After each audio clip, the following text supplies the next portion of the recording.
discuss about the prokaryotic cell. As we have already discussed in previous class that prokaryotic cells are those cells with primitive type of nucleus. That's why it is known as prokaryotic cell. Pro means primitive and karyon means nucleus. So primitive type of nucleus is there, no true nucleus is there. That means the nucleus is without nuclear membrane, nucleolus, etc. Only the chromatin material or the genetic material, that is single circular DNA, is present in that particular region, and that region is known as nucleoid.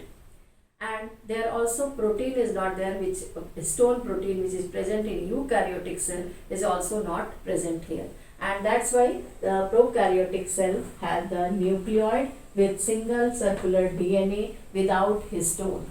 Other than this genetic material or the chromatin DNA, chromosomal DNA, one more extra chromosomal DNA is present inside the cell, and that is the characteristic feature of the prokaryotic cell, that is known as plasmids.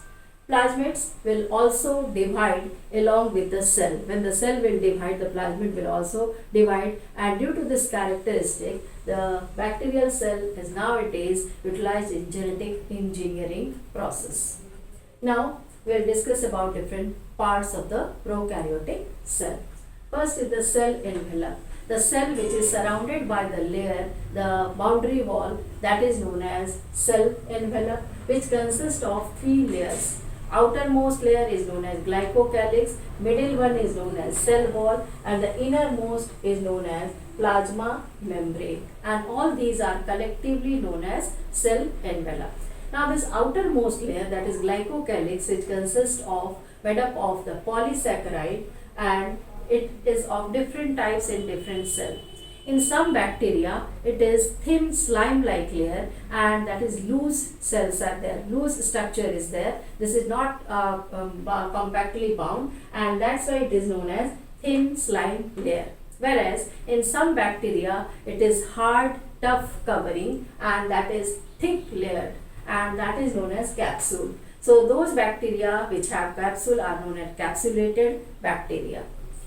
Now the function of this glycocalyx or this outer layer is known as some like protection, to give protection to the cell. They also helps in binding the two cells together.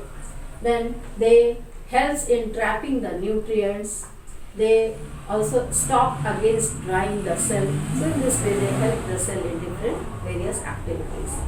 Now the second layer, the middle layer, that is cell wall, which consists of the material that is known as peptidoglycan, which is also known as murin. It is about 100 to 250 angstrom thick.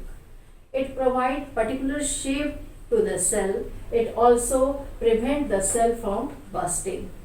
Now one stain that was developed by Hans Gram in 1864, and this is known as Gram's stain. The color is purple. When bacteria are stained in that stain, then some of the bacterial cell, they will retain the color, purple color, that Gram stain, and some of the bacteria will not. The bacteria which retains the color, that stain, are known as Gram-positive bacteria, and other which are not retaining, they are known as Gram-negative bacteria. Now the third layer, innermost layer, that is known as plasma membrane, which is living in nature, and it consists of lipids as well as proteins. Lipid bilayer is there, that means two layers of lipid are parallel to each other and having two types of proteins. The protein which are present toward the peripheral side, outer side, is known as extrinsic protein, and the protein which is embedded inside the this lipid layer known as intrinsic protein. So in this way, and they give the particular shape, they help in the selectively permeable nature, so they will allow some of the materials to go out, to come inside. They help in active and passive transport. So these functions are done by this plasma membrane. Now these three layers, that is glycocalyx, cell wall, and the plasma membrane, are collectively known as cell envelope. Now inside the cell envelope, cell having the matrix-like structure known as cytoplasm, and inside the cytoplasm, the structures are nucleoid that we have already discussed. Nucleoid, the region in which the genetic material is present. Plasmid, that is extra chromosomal DNA present in the cell, which will also replicate along with the cell replication. Then mesosomes. Mesosomes are the membranous structure which arise from the inner side of the plasma membrane, and they are tube-like structure, vesicle-like structure, sac-like structure, and they are most common in the this gram-positive bacteria. These mesosomes having different things like enzymes which help in respiration. Some mesosomes have the substances they secrete during the DNA replication and helps in the process of DNA replication during cell division. Then inclusion bodies. The bacterial cell or the prokaryotic cell also have some sulfur granules or Synophycean granules in Synophyceae family, then gas vacuoles. So there are different inclusion bodies are there without any membrane, and that is known as inclusion body. These are also present in eukaryotic cell. Now chromatophores, these are sac-like structure and which having the photosynthetic pigments. They help in the photosynthesis of this process. Now pili, next structure is known as pili, P-I-L-I. Pili means these are the fine hair-like structure made up of the protein known as pilin, P-I-L-I-N. Pilin is the protein which form this pili. Pili are of two types, that is conjugating pili depending upon the function, that is also known as 6 pili. During the conjugation process, a primitive type of sexual reproduction, during transfer of the genetic material, this pili will help the two cells to join, and this pili will dissolve and help in the process of donation. This is the donor, this is the recipient. So in this way, this is the pili. Pili helps in the process of transfer of genetic material, and some of the pili help in to adhere the cell on the surface or any substratum. So depending upon their function, there are two types of pili. This slide is showing different parts of the prokaryotic cell and their function. Now the structure, this is the cell of the prokaryotic cell, that is the bacterial cell, and it has a cell envelope. Cell envelope consists of three layers, that is outermost layer known as capsule made up of peptidoglycan. The middle one is known as cell wall and which contains murin, and the innermost is known as plasma membrane, which is selectively permeable in nature and made up of protein as well as lipids. Now all these three layers collectively form the cell envelope, and they protect from the cell from different types of desiccation, shock, etc. Now some of the inner infoldings are present towards the inner side of the cell membrane and known as mesosome, which helps in the process of photosynthetic activities as well as nitrogen fixation, etc. Now the plasmid, that is single circular DNA, is present along with the chromosomal DNA. So this is the extra chromosomal DNA present inside the prokaryotic cell, which have the capacity, they will also divide along with the cell, and hence they are used in genetic engineering process. Pili are the small thread-like structure which provide the attachment to the surface of the other cell, bacterial cell, during the process of sexual conjugation process. And the cell cytoplasm, inside this cell cytoplasm are there, which include this mesosome, circular DNA, and in the nucleoid region which act as the genetic material of the cell, and the ribosomes are there, which is of 70S type, having two subunits, that is larger 150S and smaller is 30S type of ribosome, helps in the process of protein synthesis. Flagellum are the tubular structure and they help in the process of locomotion, and they consist of three parts, that is basal body, then this long tail like structure. So in this way, these are all the structure of the bacterial cell or the prokaryotic cell as well as their functions. This slide is showing the structure of the bacteria, different organelles as well as the cell envelope of the bacteria. Here we can see this is the cell envelope, and this outermost is capsule, middle one is cell wall, and innermost is made up of membrane, and the innermost is plasma membrane, collectively known as cell envelope. This is the nucleoid region in which the DNA is present, circular DNA. This is the plasmid, which has the capacity to divide along with the cell, which is extra chromosomal DNA. Then this is the flagella, which is arising from here, from the basal body. This is an outer membrane only in gram negative bacteria it is found, not in positive. This is the attachment pili, helping in the attachment during the sexual conjugation and transfer of DNA. Then ribosome is of 70S type, that is bigger subunit is known as 50S and smaller is 30S. This is some substances present here, that is glycogen, etc. The type of ribosomes are different in prokaryotic as well as eukaryotic cell. In prokaryotic cell, it is of 70S type, having bigger subunit, that is 50S, and a smaller is 30S. Whereas in eukaryotic cell, this is 80S type, in which larger subunit is 60S, whereas 40S is in a smaller one. So in this way we can see there are two different types of ribosomes in different types of cells. Now the this 70S ribosome is there, that is 50S and 30S, and it will form the 70S type of ribosome.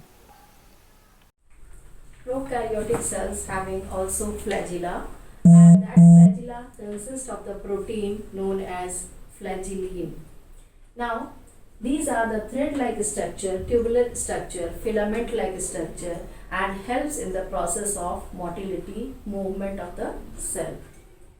The thread-like structure flagella consists of three parts, that is basal body, curved hook, and a long filament.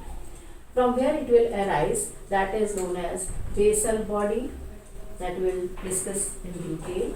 Then through this basal body a hook-like structure is there, and through this hook this filament is attached, and this filament helps in the process of movement of the cell. Depending upon the flagella, number of flagella as well as location of flagella in the cell, there are different category of bacteria, different names of bacteria.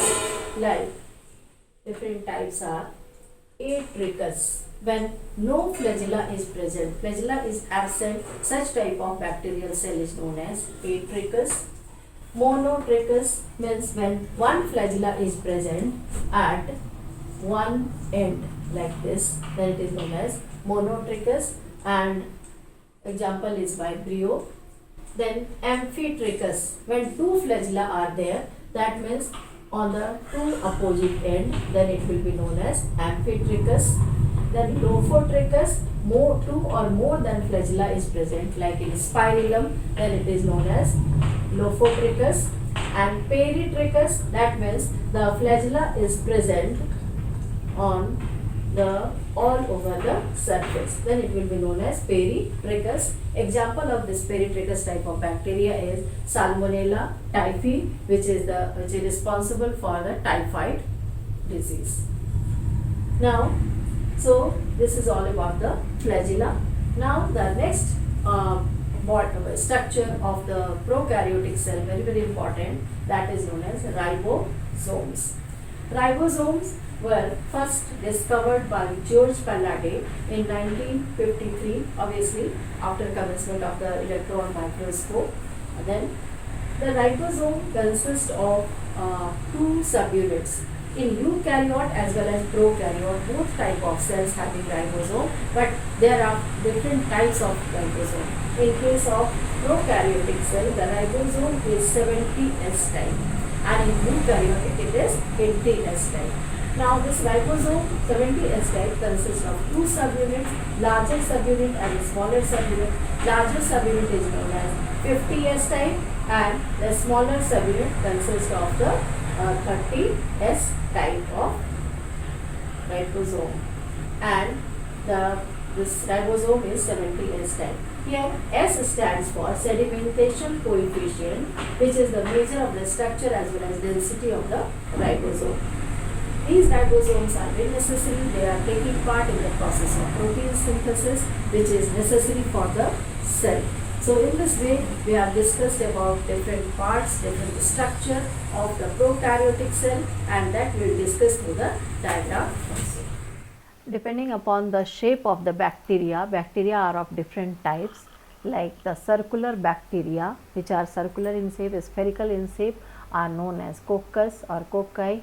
When single, monococcus, 2, diplococcus, then 4, tetrad sarcina, then this is staphylococcus, that means big number of bacteria are attached together. When they are attached like this, making a chain like structure, then known as streptococci. Now when they are in rod shape, then will be known as bacillus. When they are in comma shape, known as vibrio. So in this type, and this, then when they are in spiral form, spring like, known as spirillum or spirochetes. Now depending upon the flagella also, they are classified into different types that we will discuss now. This slide is showing different types of bacteria depending upon the presence of flagella. If the flagella is single in number at one end, then it will be known as monotrichous. If no flagella is there, then it will be known as atrichous. If two flagella, that means one flagella at two ends, then it will be known as amphitrichous. If a group of tuft of cilia is present at one location, one end, then it will be known as lophotrichous. And if group of two tuft of flagella or two opposite ends, then it will be known as cephalotrichous. And if the flagella is present all over the body, that means cell surface, then it will be known as peritrichous. This is the same figure. So in this way, there are different types of bacteria depending upon the size of the cell as well as shape of the cell and number of bacteria, that is number of flagella in the bacterial cell.